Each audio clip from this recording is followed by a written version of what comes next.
We were informed several days ago that we had a student at the Drums Elementary Middle School with a suspected case of mumps, and Mrs. McBride, the chair of our health department, has been in contact with the Pennsylvania Department of Health, and in fact they have determined that it is a suspected case of mumps, but they are treating it seriously as if it were confirmed, and they are advising us to take precautionary measures, including the exclusion of students who may be at risk.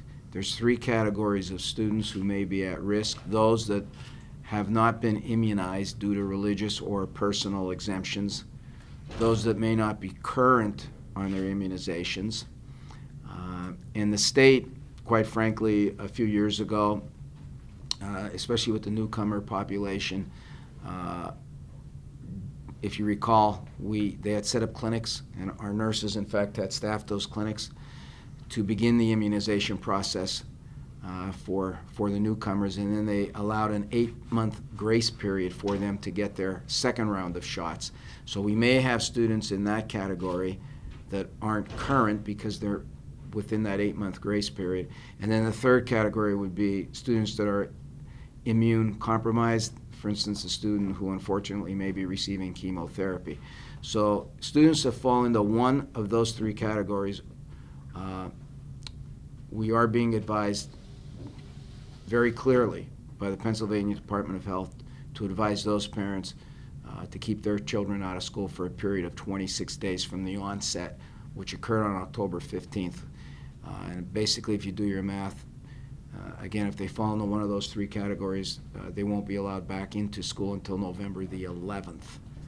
So that's basically where we're at. We are, of course, working with teachers so they keep their web pages up to date and provide the students with assignments and activities that they can access at home through the computer so that they remain current with their studies and don't fall behind.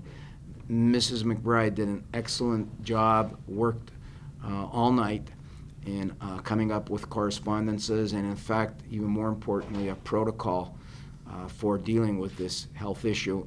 And I'm going to turn it over to her, and she could talk about the specifics and what we have in place to keep parents and public informed. Good morning. After about 4:30 last night, we got the call that it was definitely a suspect case. So then the Department of Health gives us advice as to what to do. They sent us an example of a letter to send home to parents and an example of a letter for exclusion. So I went over the letter and made it more pertinent to our school district. So they will go out today to every student in Drums Elementary Middle School. And that will be informing them that there has been a suspect case of a suspect case of mumps. I'm so sorry. Then there will be those that do not have their second MMR, do not have, because of religious or medical beliefs, that do not have any immunizations, and then the other ones that are immune compromised. They will get a letter and a phone call telling them that they cannot come back we would like them to be picked up today, and they do not come back till November 11th. Now, the reason for the long period of time is the incubation period for mumps is long. It can go, the average is 16 to 18 days, but the Department of Health and CDC says it can go as low as 12, but it can go as high as 25. So when this child was exposed, came into school and exposed other students, it was on the 15th that he had symptoms. Diagnosed on Saturday, not diagnosed, blood work done on Saturday up at the at a local hospital, and then we had to wait for the blood work and everything to come back. So it was never our call until we got that call from the Department of Health. And again, students falling into one of those three at-risk categories will receive, as Mrs. McBride said, a letter, but also a phone call from our medical department emphasizing the need, again, acting on the advice of the PA Department of Health to keep their children home for a period of 26 days. We're also posting on the Drums Elementary School website and the Hazleton Area School District website an information sheet on mumps that parents can access through the web. There'll also be a Facebook post that, again, Mrs. McBride has constructed for our Facebook page, informing parents of the current situation. And again, I want to thank Mrs. McBride and her department for really being on top of this issue and being proactive. Again, I can't say enough about the work that she's done to keep our students and staff safe. Do you have any questions? Questions?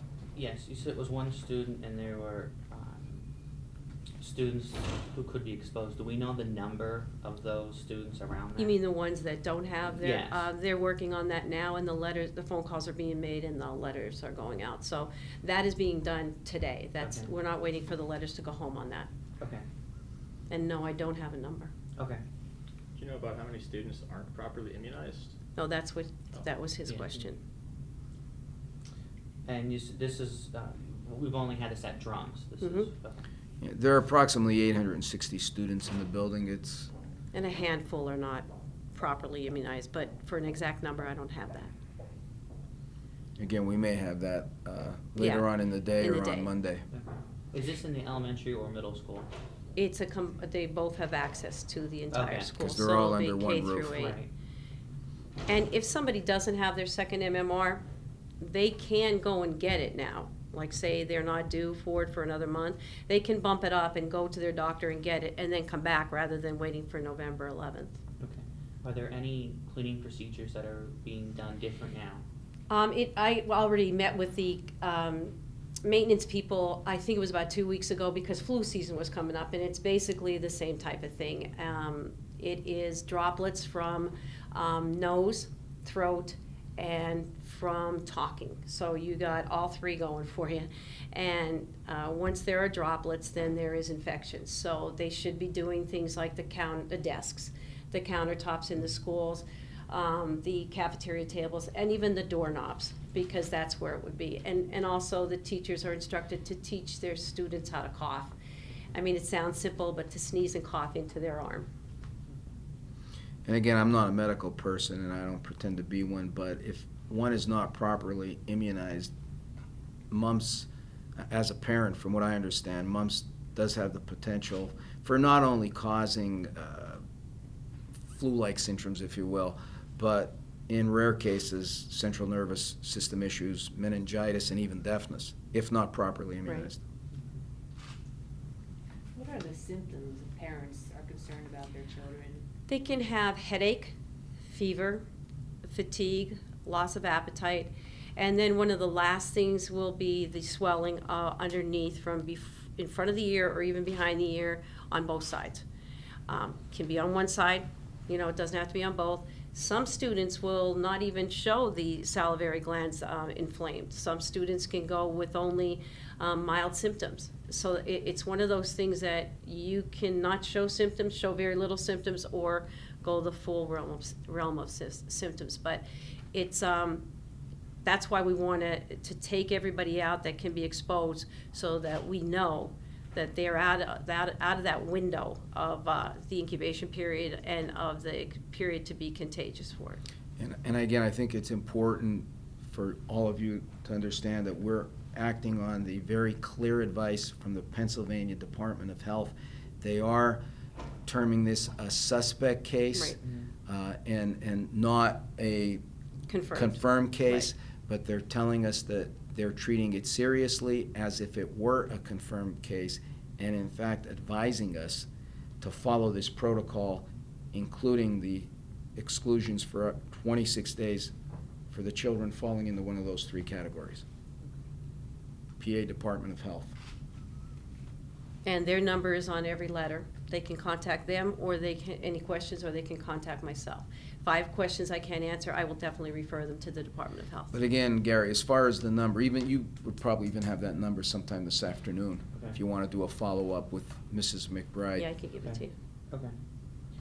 What about if it's a suspect case now, do they do additional tests to find out? No, if what it's happens is concerned? they do blood tests at the very beginning, and they look for antibodies, and certain antibodies can be low, they can be elevated, so that's their call as to what they decide to do with it. The antibodies may be somewhere in between, I don't know, but it's their call to call it confirmed or suspect, Okay, and that's so what they. it's one or the other. It's Yeah, not they like don't it's keep going doing the progressed test, or- right. Okay, gotcha. Thank you. And they will keep you advised during the whole situation with direct contact to you. Yes, Okay. if, the situation is actually now our situation. Okay. You know, the student that actually had the case had two immunizations, but some people don't have as many antibodies as, say, if you got the shot or I got the shot, to be different antibodies. So that's why the people that don't have it, we just need them to not be around to make sure. Okay. Why is it such, I remember having mumps when I was a kid, and like, it was like no big deal, right? Today It can be a big deal. It can be. Can be. Even back then. Yeah. I guess I was just too young, but I guess Yeah. also too. We all had 'em, you know, remember, yeah, I our guess now face- too, there's probably more that are not. Yeah, but the thing No. is now with the immunizations that are available, I mean, the best way to prevent any of this is to keep your school population immunized.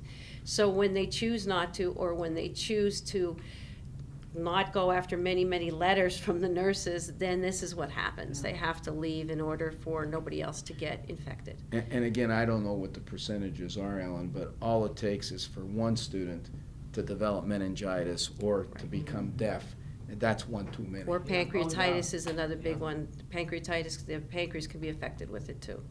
So, it's not worth it. No, definitely not.